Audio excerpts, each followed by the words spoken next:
দোকানত কাম কৰা, কোনোবা দুখীয়া মাতৃৰ সন্তান, কোনোবা ভিতৰুৱা গাঁৱৰ আটাইতকৈ দুখীয়া পৰিয়ালৰ ল'ৰাজনে চাকৰি পাইছে। আৰু মই নিজে দেখিছো যে যোৱা 2টা বছৰ কভিড আহক কভিড নাহক ল'ৰাবিলাকে ৰাতিপুৱাই শুই উঠি যিমান পাৰে সিমান কষ্ট কৰিছিলে, যিমান পাৰে সিমান দৌৰিছিলে। এতিয়া আজি আমি এটা কথা মানি লৈছো যে আমি কোনো ধনী ঘৰৰ ল'ৰা ছোৱালী নহয়, টকা পইচা দি চাকৰি পোৱা নহয়, আমি দুখীয়া ঘৰৰ ল'ৰা ছোৱালী বা নিম্ন মধ্যবিত্ত সমাজৰ ল'ৰা ছোৱালী, হয়নে নহয়? হয় হয় হয়নে? সেইটোত আমি মানি লৈছো। অলপ ভাল কৰি ক'ব লাগিব।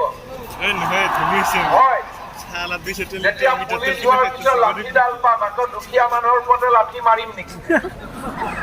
মাৰিম নেকি? আমাৰ পুলিচৰ দুখ কি?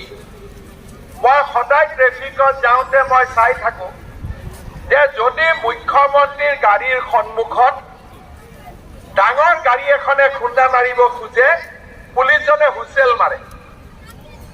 আৰু যদি ৰিক্সাৱালাজনে যদি খুন্দা মাৰিব খোজে, ৰিক্সাৱালাজনক লাঠি মাৰে।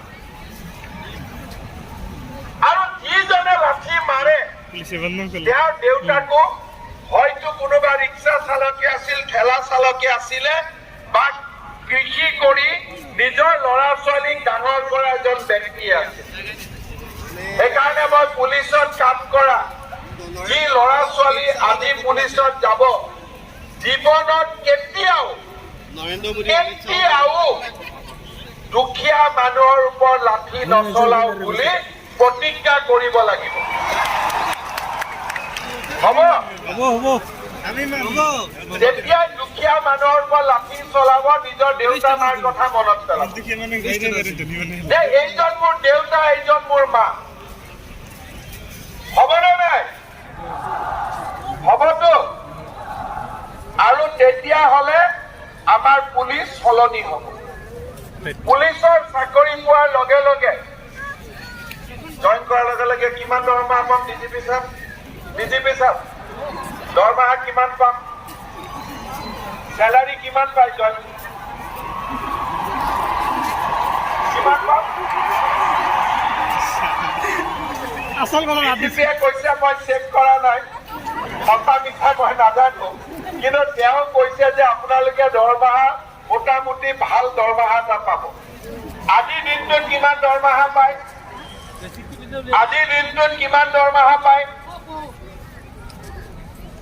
কোনোৱে একো নাপায়, নাপায়। যিখিনি আমি দৰমহা পালো সেইখিনিয়ে ভগৱানৰ দান, হয়নে নহয়? আৰু এক্সট্ৰা কিয় লাগে আমাক?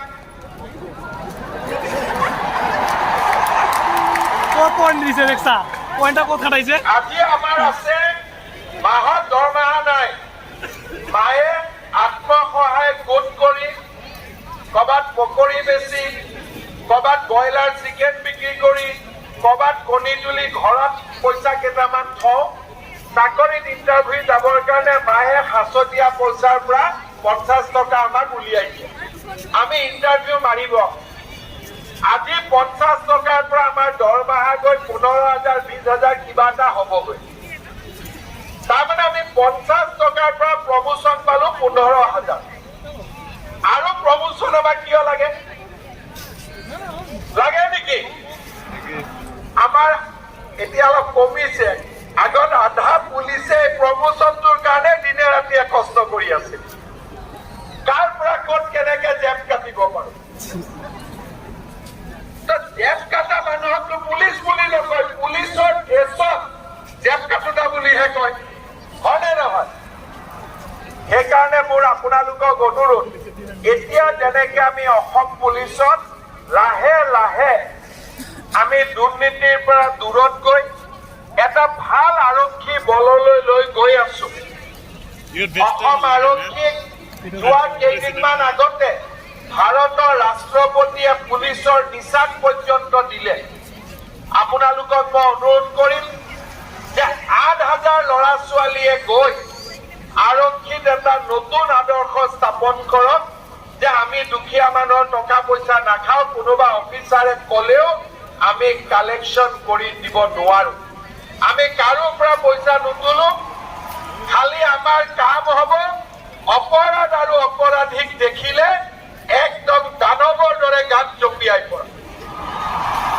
অপৰাধ আৰু অপৰাধীৰ বিপক্ষে আমাৰ কোনো দয়া মায়া ক্ষমা নাই।